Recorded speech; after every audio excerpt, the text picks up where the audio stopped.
This video will cover sections 8.3 on perimeter and area and 8.4 on volume and surface area.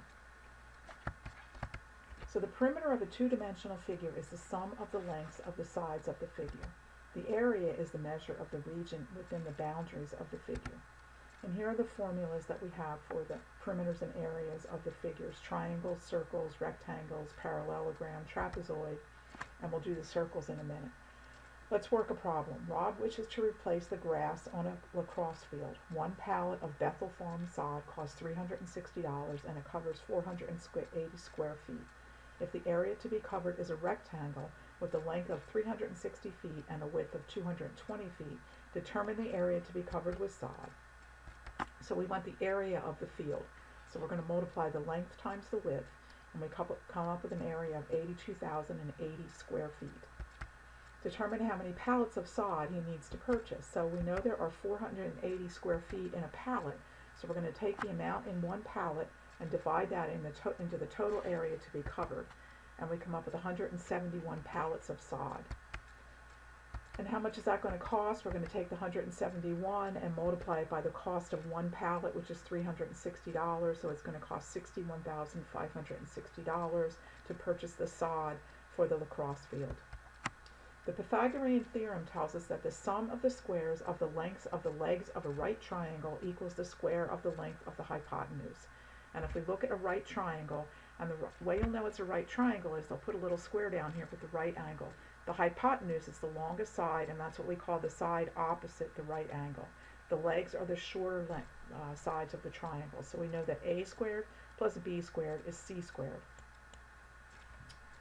Let's work a problem. The moat surrounding a castle is 18 feet wide, and the wall by the moat is 24 feet high. If an invading army wishes to use a ladder to cross the moat and reach the top of the wall, how long does the ladder have to be? So we have the picture here. We see that we have a right triangle that's formed by the way the ladder hits the top of the wall and across the ground here, across the moat here. There's a right angle right there. So we're going to apply the Pythagorean theorem, so we know that 18 squared plus 24 squared must equal the length of the ladder squared, or c squared. So if we square 18, we square 24, we add those together, we get 900. We take the square root of 900, so we know that the ladder needs to be at least 30 feet long in order to span across the moat and reach the top of the wall. For circles, the circle is a set of points that are equidistant from a fixed point called the center of the circle. The radius is a line segment from the center to any point that's on the circle. And a diameter is a line segment that goes through the center from a point on one side of the circle to a point on the other side of the circle. The circumference is the distance around the circle, so it's the perimeter of the circle, so we use a special name for that. And the circumference formula is 2 pi r, and the area of a circle is pi r squared. Let's work a problem. Determining the shaded area. We want to find the shaded area in this figure, and you can use the pi key on your calculator and round your answer to the nearest hundredth. So what we need to do is figure out this figure here, which is a parallelogram, and the height of this parallelogram is actually going to be 4 feet. We notice the radius of the circle is 2 feet, so the height of the parallelogram will be 4 feet. And the formula for the area of a parallelogram is the base times the height, so 10 times 4 or 40 square feet. And then we need to find the area of this circle, because we're going to actually cut that out of the parallelogram area, and it's going to be pi r squared.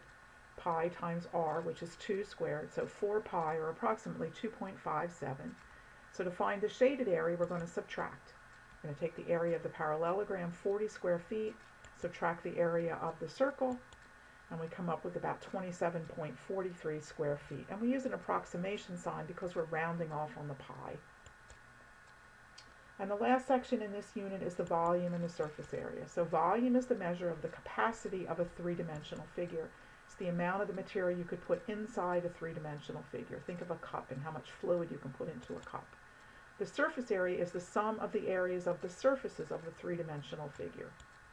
It refers to the total area that's on the outside surface of the figure.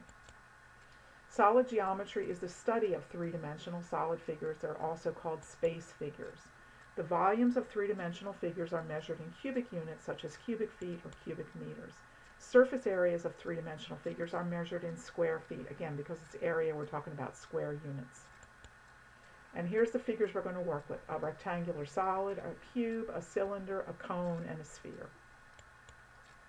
Determine the volume and surface area of this three-dimensional figure. And we notice here that this is a rectangular solid, and the volume is going to be the length times the width times the height. So 10 times 2 times 5, which comes out to be 100 feet cubed, because we're talking about volume. The surface area, basically what you're doing here, there are 6 surfaces in this figure, so you're going to find the area of each of the surfaces, and there's 3 actual different surfaces. This one here, which is the 10 times 5, this one here, and this one on top.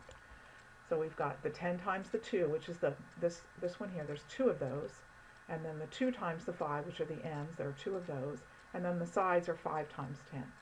We go ahead and simplify that, and again, this is in square units, so this is 160 square feet.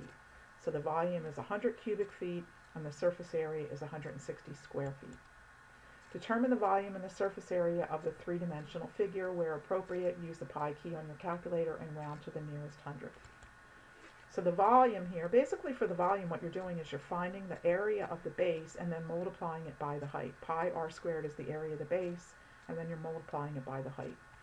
And the radius here is 3, and the height is 7. So we go ahead and simplify. We come out with 63 pi, which is approximately a little bit less than 198 cubic inches, talking about volume. For the surface area, basically what we do is we find the area of each of the ends, and then we actually could think about taking the coating here and peeling it off and laying it flat, which is what this part here does. I'm sorry, this part. So we've got this portion here. This is the side. So it's 2 pi times 3 times 7, the radius, 3 times the height. And then the 2 end points are going to be 2 pi r squared. And we go ahead and simplify, and we come up with 188.5 square inches. Determine the volume and surface area of the following three-dimensional figure, and this is a cone. Okay, so this one for the volume, this formula is not too bad. It's 1/3 pi r squared h. Substitute our numbers in. Our radius here is 3, and our height is 7. Go ahead and simplify, so 3 squared. So a 3 and a 3, so it's going to end up with 21 pi, and then go ahead and multiply by the pi key, so a little bit less than 66 cubic inches. Now this one's a little more complicated, and in your calculator you're going to have to work through this starting underneath of the square root sign. So you want to go ahead and square r. Let's drop the numbers in. You're going to go ahead and square the 3, square the 7, add those together. I got 58. I'm going to take that square root. I actually like to go ahead and find the coefficients and multiply by pi at the very end. So I would find the square root of 58, multiply it by 3, add the 9, and then multiply that sum by pi to get the answer, which is 100.05 square inches. And finally, let's do volume and surface area of a sphere. So it's got a radius of 6 centimeters. So the volume is 4/3 pi r cubed. And we drop our numbers in here, and so we go ahead and simplify, and we've got 288 pi, or 904.78 cubic centimeters. Again, we're talking about the volume. And then for the surface area, this is an easier formula, 4 pi r squared. Drop in the radius, which is 6. Go ahead and simplify, 452.39 square centimeters, because again, we're talking about surface area.